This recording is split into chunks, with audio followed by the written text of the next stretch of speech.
안녕하세요. 김영로 TV의 김영로입니다. 오늘은 그 3월 25일이 되겠네요. 네, 바로 서해수호의 날이 되겠습니다. 서해수호의 날은 3월의 넷째 주 금요일입니다. 그래서 이제 금년에는 3월 25일이 되는 거죠. 바로 오늘 3월 25일이 되겠습니다. 네, 이 서해수호의 날이 이제 어떻게 제정이 됐고 어떤 의미를 갖고 있는지 그 내용을 간략하게 알아보겠습니다. 네, 그 서해수호의 날이 이제 언제 제정이 되었는지 한번 살펴보도록 하겠습니다. 국방일보를 참조를 해보죠. 이 기사 작성이 2016년 1월 28일입니다.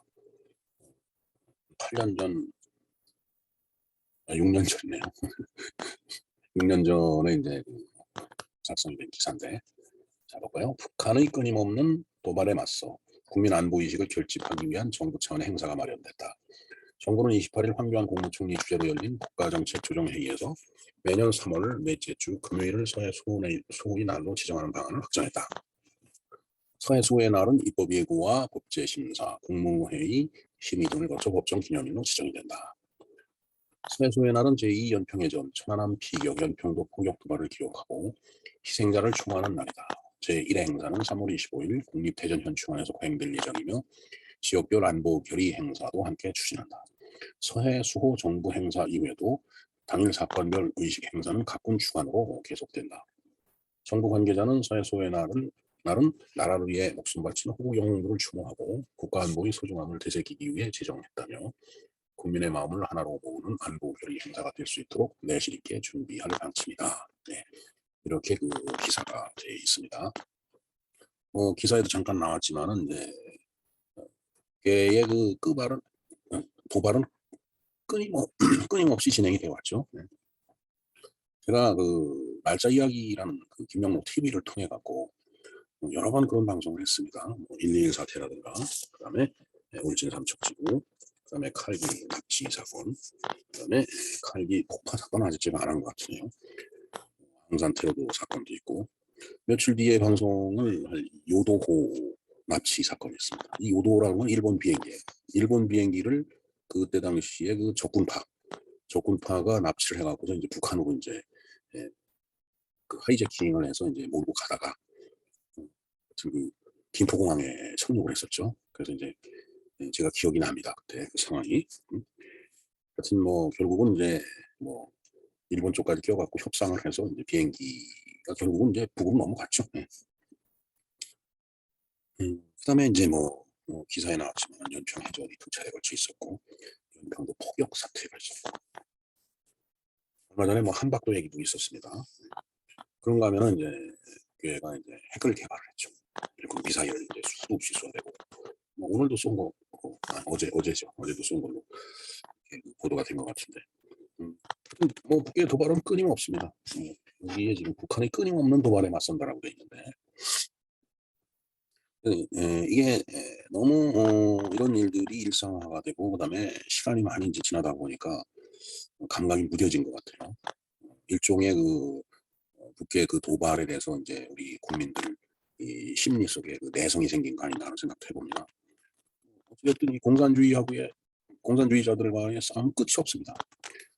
사람들이 이야기를 하다가 보면은 그 내성이 생겨서 그런지 모르지만 생각의 싸움은 뭐 그냥 6.25 전쟁 그걸로 이제 끝난 것 같이 생각을 하는데 지금 뭐 종전선언이니 뭐 이런 우스꽝스러운 얘기를 하고 있지만은 이 공산주의자들과의 싸움은 앞에서 그 도발을 끊임없이 한다는 걸 쭉 그 열거를 했지만은 6.25 전쟁으로 끝난 게 아닙니다. 이 싸움은 계속되고 있는 거예요. 지금도. 우리가 그 이태리의 그 공산주의자가 있죠. 안토니오 그람시라는 그 인간이 있는데 뭐 굉장히 천재였었나 봐요. 근데 그 사람이 이제 주장한 게 이제 기동전과 진치전 얘기를 했는데 기동전이라고 하는 것은 결국 이제 6.25 전쟁 같은 지금 그 소련이 아니죠. 러시아가 우크라이나를 침범하듯이 그렇게 탱크를 몰고 보병이 총을 쏘며 들어가면서 하는 전쟁이 기동전이죠. 그런가 하면 이 기동전을 해보니까 별 실효가 없더라라는 얘기죠. 서로 그 희생자만 나오고 그래서 이제 자본주의 시장 경제를 뒤집어 엎기 위해서는 진치전을 좀 해야 된다. 아마 그런 얘기를 한 걸로 제가 알고 있습니다. 이 진치전이라고 하는 것은 우리나라를 예를 든다라면 대한민국 사회 요소요소에 공산주의 진지를 마련하는 거예요. 그런 단체들이 많이 있죠 지금. 뭐 제가 일일이 열거하지 않아도 여러분들 실생활 속에서 뭐 느끼시리라 봅니다. 그래서 이제 이렇게 진지가 많이 구축이 돼 있다가 보면은 어느 한순간에 이제 그 진지에서 그냥 벌떼같이 튀어나오면은 사회가 뒤집어 엎어지겠죠. 예. 그렇게 하나씩 하나씩 야금야금 이제 잠식을 해 들어가는 거죠. 하지만 그 사회를 살아가는 동시대인들이 그걸 그 위협으로 느끼질 못하는 거예요. 왜?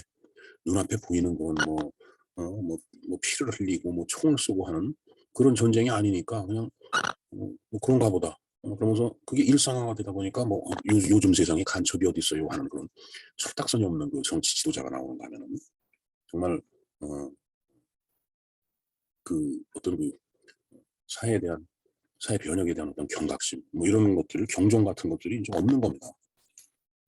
일상화되다 보면 이제 뭐 무신경해지죠. 무감각해지고. 예.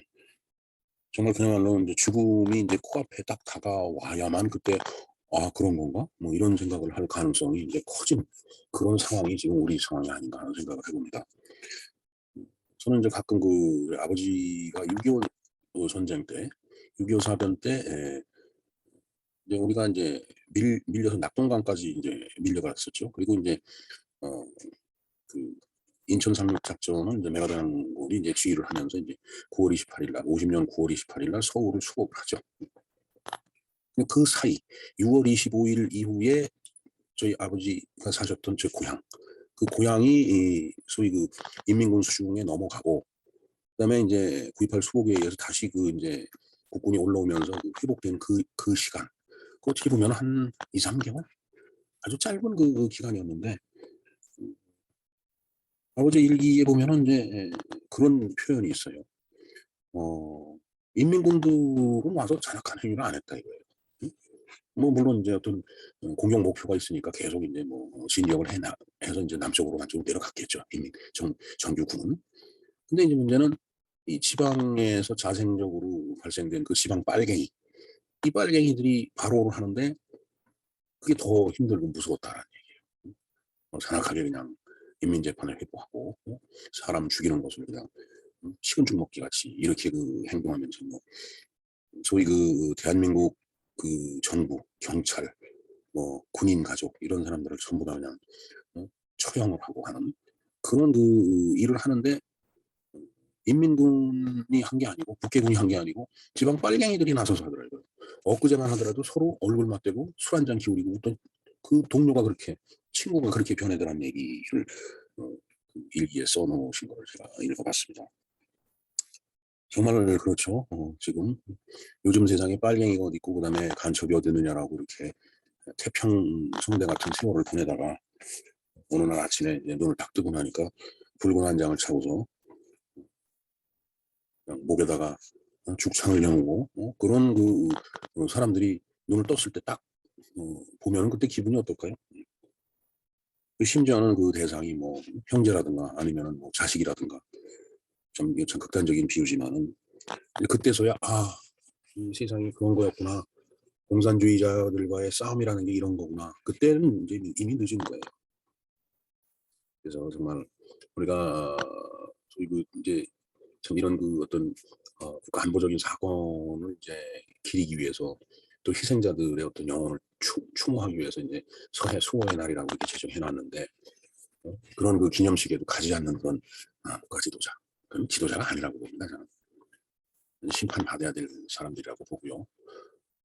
하여튼 우리가 그 3월 25일 서해 수호의 날을 이제 맞이했는데 3월 25일이라기보다는 어떤 그 정부의 그 기준이 이제 있었죠. 이 땅을 지키기 위해서 뻔히 죽음이 눈앞에 오는 거 알면서 총을 들고 싸우다가 숨져간 그런 애국 선열들, 그다음에 국군 장병들, 그다음에 우국지사, 애국지사들 그들을 위해서 정말 경건한 마음으로 기도하는 마음으로 보내야 된다 생각합니다.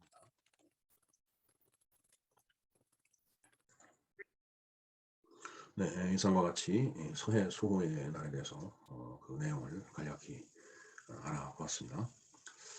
예, 저는 어디선가 그런 얘기를 들었고 또 뭐 그렇게 교육을 받았습니다.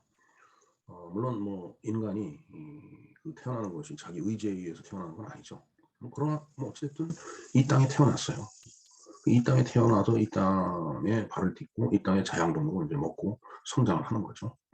그렇다는 얘기는 자기를 키워준 땅이기 때문에, 키워준 국가사회이기 때문에 이 땅, 이 국가사회를 사랑해야 한다라는 얘기죠. 그 사랑하는 법을 배워야 되고 또 사랑하게끔 교육을 받아야 된다라는 그런 얘기를 들었습니다. 저는 마땅하고 옳은 일이라고 생각을 합니다. 물론 뭐 아까도 말씀드렸지만 자신의 의지는 아니었지만 어찌됐든 이 땅에 태어나서 여기서 살고 있는 거잖아요. 그리고 또 여기서 부모님을 만나고 또 자식을 만나게 되고 그 자식을 통해서 또 역사가 이어져 나가고 하는 거기 때문에 그냥 우리가 딛고 있는 이 땅은 중요한 데예요. 그렇기 때문에 당연히 사랑을 해야 되죠. 이 땅에 자양분으로 먹고 살아갖고 이 나라에 반대되는 얘기를 하고 이 나라를 뭔가 그러니까 우리의 그 정체성과 다른 그런 사람들하고의 결탁을 해서 그 사람들의 의지를 따라가고서 이 나라를 위태롭게 한다는 그것은 반국가적인 행위가 되겠습니다. 정말 이 땅에 태어나서 이 땅에서 공부를 해서 이 땅에서 지식을 쌓고서 어떻게 그런 행동을 하는 사람들이 자금에 이 주변에 이렇게 많은지 정말 저는 이해를 할 수가 없습니다. 뭐 반국가 이거 당연히 그 아주 엄벌로 다스리고 있죠 지금. 뭐 친북, 친중 뭐 이런 얘기가 나오고 그것을 더 뛰어넘어 갖고서 종북, 종중 뭐 이제 이런 소리가 나오죠.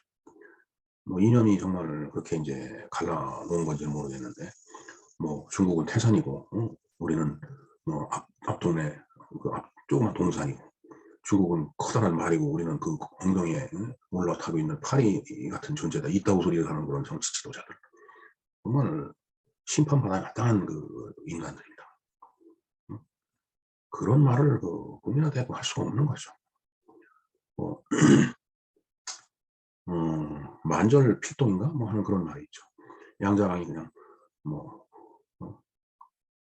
그 구불구불 흐르다가 결국은 동쪽으로 간다. 우리로 보면 서쪽이죠. 그런 그 글씨를 갖다 크게 써갖고 여기저기 보여주고 무슨 뭐 하고 하는 것도 아니고 말이죠. 그런 행동을 하는 정치를 한다는 사람들 때문에 결국은 나라가 불안해지고 또 불안정해지고 불편해지고 서로 갈등하고 하는 그런 현상이 나타나는 게 아닌가 이렇게 생각을 해봅니다. 네, 뭐 사실 오늘 주제는 좀 무거운 주제였습니다. 서해 수구의 날이라고 해서 사실 서해에서 이제 유명을 달리한 우리의 장병들이 많이 있죠. 연평해전이 그렇고 그다음에 연평도 포격 사태만 해도 정말 이건 말도 안 되는 얘기입니다. 어떻게 이 땅에 그 포탄을 날리는지 그걸 보고서 또 뭐 확전을 나가야 된다라고 해갖고 절절매던 그런 지도자들. 그리고 그 천안함 이제 폭침 사건 같은 경우에 정말 그 46명 그리고 또 그들을 구하러 갔다가 이제 유명을 달리한 그 한준호 중인가요? 지금 정확하게 지금 기억을 못 하겠는데 그래서 그렇게 보면 이제 희생자가 47명이었죠. 그런 정말 우리 그 국가를 지키다가 이렇게 숨져간 사람들을 놓고 폄훼한다거나 이런 일이 있어서는 안 되겠습니다. 그들을 위로하고 그 남겨진 그들의 유족이 있지 않습니까? 그 유족들을 또 위로해주고 대한민국이라는 국가사에서 편안하게 살아갈 수 있게끔 그렇게 온 국민이 함께 배려를 해야 되는 그런 그 배려 정신이 우리한테 필요하기 때문에 이런 날이 제정이 된 거라고 저는 확신을 하고 있습니다. 뭐 앞으로도 이런 사안들이 자꾸 이제 반복이 돼서 나올 때마다 저도 강조를 하겠지만 이 땅에 태어났으면 이 땅을 사랑해야 된다. 그런 그 만고불면의 진리를 머릿속에 집어넣고 살아야 된다는 얘기예요. 왜 이 땅에 자양분으로 먹고 살면서 왜 이 땅 욕을 합니까? 그건 나쁜 사람들이죠. 이상과 같이 서해 수호의 날에 대해서 얘기를 하면서 제 개인적인 그 국가관이라고 할까 그런 것을 좀 곁들여서 말씀을 드렸습니다. 그런데 한 가지 그 사과드려야 될 일은 제가 방송을 만들다 보니까 좀 방송을 만드는 장소가 조금 그 이제 그 달라요. 한 장비를 갖고 하는 게 아니라 여러 장비를 갖고 하다 보니까 사실은 방송 상태가 조금 고르지 못했습니다. 다음부터 뭐 제가 뭐 탁월한 그런 장비를 갖고 있는 건 아니고 정말 간단한 장비를 갖고 방송을 만들고 있는데 앞으로 그런 면들을 조금 더 세심하게 주의를 기울여서 시청하시는데 불편하지 않게끔 그렇게 한번 노력을 해보겠습니다. 방송 상태가 고르지 못했음을 사과드리고 또 그에 대한 용서를 바랍니다. 네, 이상 김영롱TV의 김영롱이었습니다. 감사합니다.